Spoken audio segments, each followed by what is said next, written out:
और सुखदेव बाबा कहते हैं राजा परीक्षित, अब कथाएं तो कई हैं, जितना सुनाओ उतना कम है।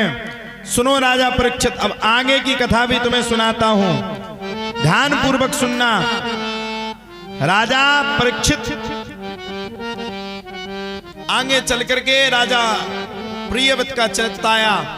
प्रियव्रत के घर में भी ऋषभदेव जी का जन्म हुआ। ऋषभदेव जी से भरत, और भरत से जड़ भरत, और जड़ भरत से अजामिलोपाख्यान आया। अजामिलोपाख्यान के बाद देवताओं की भी बात आई।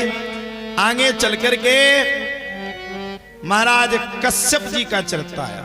कश्यप की दो पत्नी थी, दिति और अदिति। दिति के गर्भ से राक्षस हुए और अदिति के गर्भ से देवता हुए। सायंकालीन के समय में, सायंकालीन की बेला में दिति ने भोगावस्था की, जिस कारण से उसके गर्भ से हिरण्याक्ष और हिरण्यकश्यपु हुए। जब हिरण्याक्ष और हिरण्यकश्यपु हुए, दोनों बड़े ही आताताई थे, भगवान का भजन किए, और भगवान के भजन में जब वो दोनों संलग्न हो गए, तब भगवान का भजन करने के बाद हिरण्याक्ष ने पृथ्वी को ही समुद्र पर रख दिया। तब भगवान ने 12 अवतार लिया, पृथ्वी का कल्याण किया, हिरण्याक्ष को मारा, हिरण्यकश्यपु को बात लग गई। खूब तपस्या करी, खूब तपस्या करी, खूब तपस्या करी, और तपस्या के प्रभाव से हिरण्यकश्यपु ने ब्रह्मा जी से वरदान मांगा, ना दिन में मरूं, ना रात में मरूं, ना सुबह मरूं, ना शाम को मरूं, ना पृथ्वी पे मरूं, ना अस्त्र से मरूं, ना शस्त्र से मरूं, ना जीव से मरूं, ना जंतु से मरूं, आपकी बनाई हुई किसी भी सृष्टि के क्रम से मैं ना मरूं। जब इतनी बातों को सुना, तब तो प्यारे कहा जाता है, इतनी बातों को सुनने के बाद ये अपने आप को बड़ा भारी मानने लगा। हिरण्यकश्यपु के घर में ही प्रहलाद जी का जन्म हुआ।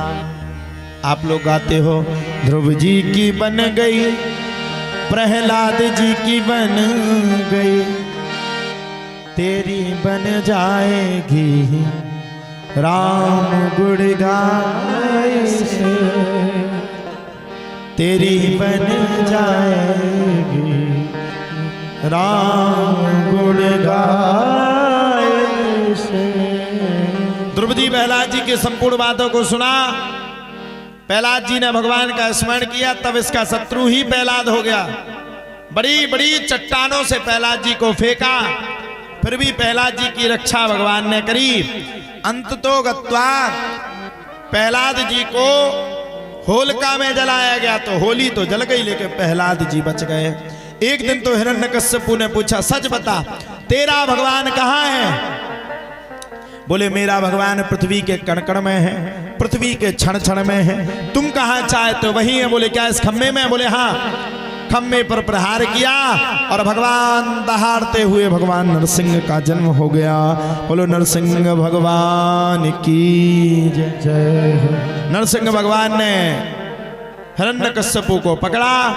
आकाशवाणी ने बताया, ना ये जीव है, ना ये जंतु है, ना इसके पास अस्त्र है, ना शस्त्र है। ऐसा बताते बताते बताते भगवान नरसिंह ने बीच में से चीड़ दिया और हिरण्यकश्यपु के प्राण पखेरु उड़ गए। सच्चिदानंद भगवान की जय।